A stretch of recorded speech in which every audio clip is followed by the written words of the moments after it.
C'est la vidéo qui nous parle des choses que tu ne devrais pas faire une fois que tu arrives ici aux États-Unis, ici au Canada, ici en France, ici en Allemagne, ici au Japon, ici en Chine, ici à Dubaï, ici à l'extérieur de ton pays.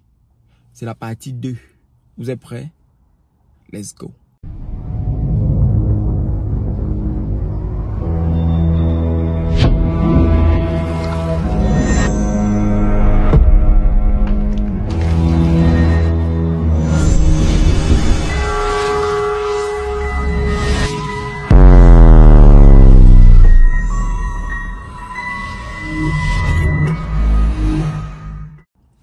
Donc, moi, c'est Sergio, c'est le petit voyageur. Je suis le Ketu. Ça veut dire quoi, Ketu? Ça veut dire soldat.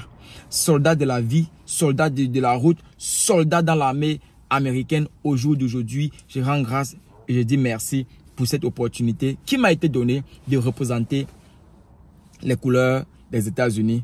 Je n'ai pas eu cette opportunité dans mon pays, le Cameroun, mais ici aux États-Unis, on m'a donné l'opportunité et j'ai accepté. Je dis merci pour cela. Je vais continuer à le dire. Merci pour cela. Si vous voulez qu'on parle de l'armée, ça c'est autre chose. Au jour d'aujourd'hui, moi le petit voyageur, moi le Ketu, on va parler de ces choses-là. 10 choses que tu ne devrais pas faire. Eh bien, devrais pas faire une fois que tu te retrouves à l'extérieur de ton pays. Ici aux États-Unis. Donc, dans la première vidéo, si vous n'avez pas vu cette première vidéo, nous avons parlé de 1, 2, 3 choses. Allez voir ce que nous avons déjà en parlé parce que ce que nous avons déjà, une ou deux choses, de ce que nous avons déjà en parlé parce qu'on va continuer avec la 3e, 4e et 5e chose dans cette vidéo-ci. So, let's go! En 3e position, ce que tu ne devrais pas faire, c'est faire, écoute bien, écoute-moi très bien, faire 3 boulots si tu as la possibilité de faire un seul et de rentrer à l'école. Je me répète, pouvoir faire un seul boulot. Si tu peux faire un seul boulot et rentrer à l'école pour finir ton école que tu as commencé en Afrique, ou alors pour continuer ton école pour la raison pour laquelle tu es venu aussi aux États-Unis, au Canada ou n'importe où, mon frère, concentre-toi, fais ton école, fais ta certification professionnelle tant qu'elle est agréée. Ok, tant qu'elle est reconnue, agréée et que ça va te donner les points, on t'embaucher avec. Fais ta certification 1 an, 2 ans, tranquille.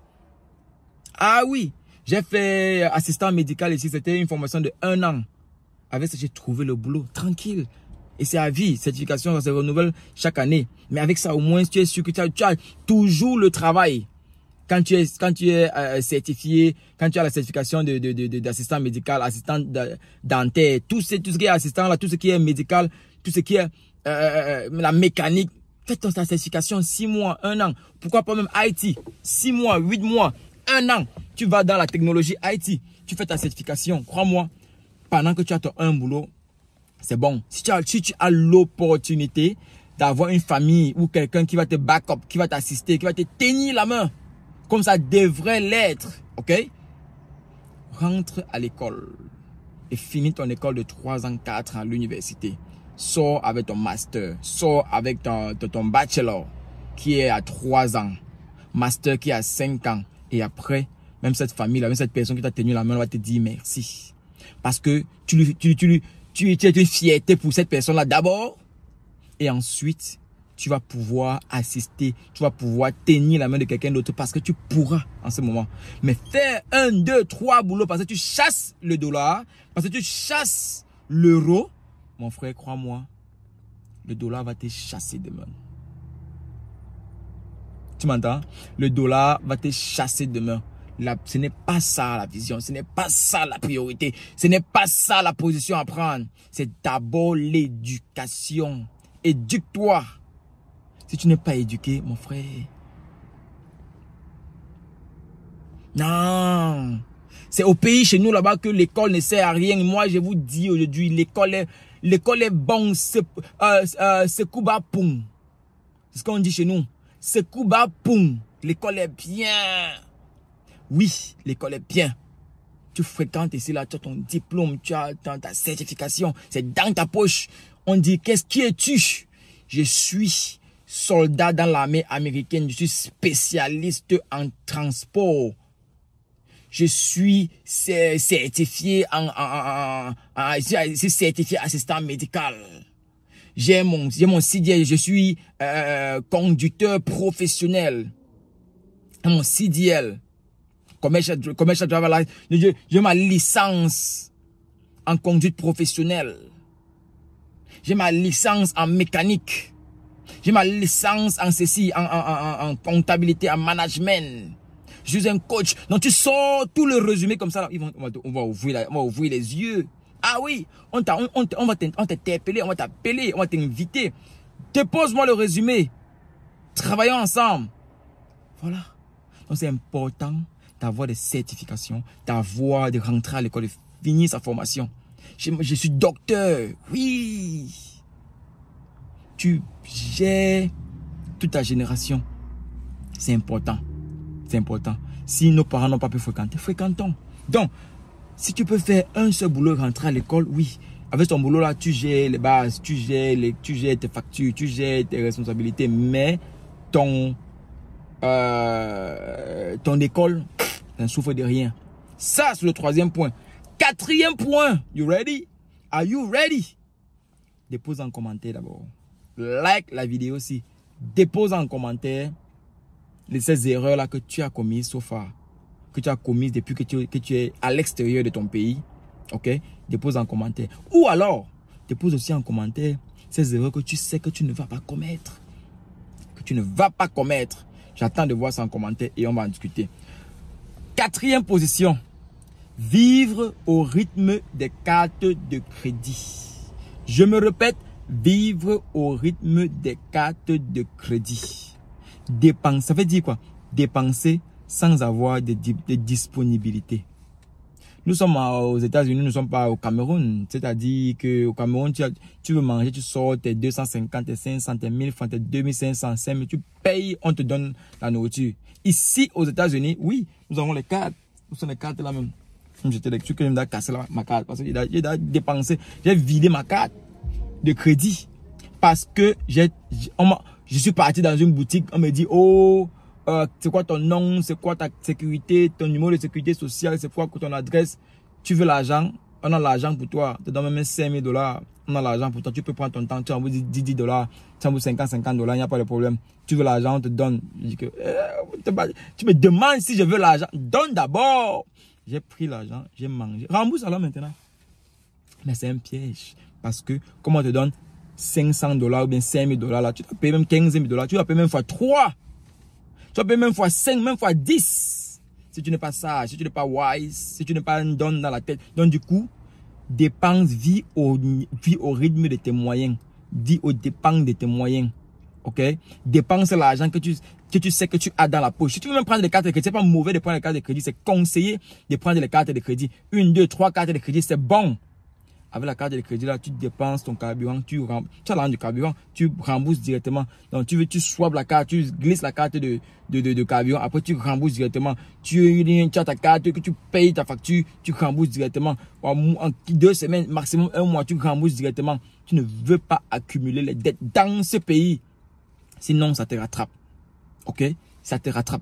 Vraiment, ne me demande pas comment, pourquoi, quand, ou ne me pose pas les questions questionnantes. Parce qu'on a vécu, on a vu, on a subi. Et aujourd'hui, on vient, on t'en parle. Tu écoutes ou tu n'écoutes pas. Libre choix. Ça, c'était le 4e point. On va parler du 5e point. You ready? Le 5e point, c'est vivre dans une maison ou un appartement. You ready? Tu es prêt? Vivre dans une maison ou un appartement. Ou alors, rouler dans une voiture qui coûte le quart ou plus du quart de ton salaire. Mon frère, si tu touches, un exemple, hein, si tu touches $2000 le mois, je dis bien le mois, et que ta voiture coûte $500, tu as un problème. On a un problème. Tu ne peux pas dépenser l'argent que tu n'as pas, ou alors tu peux pas, parce que tu vois que tu veux la Mercedes, tu as toujours rêvé ta voiture de rêve, c'est la Mercedes ou bien c'est la Hummer, ou alors c'est la BMW. Mon frère, C'est toi, on a créé la voiture là pour toi. Ou alors, tu t'attendais. Non, tu n'as pas besoin de la Mercedes. La Mercedes va venir quand tu seras au niveau de la Mercedes. Tu es au niveau de ta Camry. Tu es au niveau de ta Toyota Corolla. Tu es au niveau de ta Kia Soul. Tu es au niveau de ta Honda Civic. Tu es au niveau de ton Kabu Kabu. Comme on dit au Nigeria. Tu es au niveau de ta voiture qui te permet de quitter de la maison pour aller au travail, ou du travail pour aller au store, ou du store pour aller à l'école, ou petit balade là, A, B, B, A, A, B, B, A, point. Pas que pour aller faire pour aller faire le auto show. Le auto show, c'est, comment on appelle ça encore en français, le auto show? C'est display, c'est-à-dire, dire que, oh, j'ai la voiture, oh, j'ai une voiture de marque, j'ai une Ferrari. Tu n'as pas besoin de cela. Quand tu es encore en train de hustle, comme on dit, quand tu es encore en train de te chercher, achète la voiture que tu peux afford. Donc, si c'est à plus du quart de ton salaire, ou c'est le quart de ton salaire, on a un problème. Tu vas subir le retour. Alors, si tu veux me faire prendre une voiture et que ce sont les paiements, mon cher frère, ma chère soeur, en dessous du quart de ton salaire. Parce qu'il y a le loyer à payer, il y a la voiture à payer, il y a la nourriture à payer, il y a tes problèmes, il y a toujours les urgences. On va aller sur les dépenses. Donc, reste en dessous du quart de ton salaire. Encore, ces conseils, ce sont des points de vue, ce ne sont pas des conseils professionnels. Je ne suis pas un manager financier, un coach financier. Non! Ces gens vivent, ils subissent, ils exécutent et il aide ses frères qui sont encore derrière là à éviter les mêmes problèmes. J'entends à gauche, je viens, je parle à droite. Pour moi, quoi, c'est pour nous aider. C'est pour éviter de subir ce que nous on a déjà subi. Si on peut le faire, pourquoi pas? Let's go! Ok? Donc, évitons de vivre au-delà de nos moyens. La voiture, la maison, les chaussures, tout cela. Mon frère, ça influe pas. On va toujours fabriquer les chaussures, on va toujours fabriquer les voitures. Ton temps va venir. Gérons d'abord les bases. Donc, de 1 jusqu'à présent, nous sommes au point 5. Si tu n'as pas subi la première vidéo qui était du point 1, 2, et 3, rentre, tu écoutes la première vidéo et nous sommes au point 4, 5 et le point 6 sera laisser la famille du pays au pays jusqu'à obtention de ses papiers ou alors stabilité financière des dépenses courantes. Les bengis nationaux là, où tu arrives aux États-Unis ou bien en Canada, en France et au pays, on te connaît comme chante ton nom. On prend ton nom, on fait la chorale avec. On prend ton nom dans tous les coins de rue, au quartier. On change ton nom, tu es content. Mon ami, ce Bengis et autres là. Mon frère, ce n'est pas important. Quand tu n'as pas encore le kaolo, quand tu ne manges pas encore, quand tu ne dors pas encore sur un toit, quand tu n'es pas encore stable, gère-toi. La priorité, c'est toi. Ne me dites pas que, oh, tu as la famille, oh, tu as les dettes. Oui! Donc, du coup, c'est ça la priorité. D'abord, gère-toi. Les amis, le monde, tout cela ce qui est autour là, va venir compléter. Mais il faut d'abord gérer ce qui est au milieu. Gère le milieu qui est toi, tout le reste va venir. Quand tu fais la Java, tu fais toutes ces histoires là, tout le monde est là. Mais quand tu vas voir le feu, qui sera là? Tout ce monde là, détrompe-toi. On parle par expérience. C'est pas l'expérience qui parle ici là. C'est le parler qui est en train de s'établir. Ok? L'expérience ne parle pas. Ce sont les actions qui nous font. Ça a chauffé sur nous. Ok? Tout ça n'est pas important. La Java n'est pas important. Tu veux commettre une place un week-end sur 4, il n'y a pas de problème. Un week-end, tu t'amuses bien. Mais quand c'est l'heure du travail, quand c'est l'heure de ton carrière, quand c'est toi, concentre-toi comme rien d'autre. 3 mois, 6 mois, disparaît.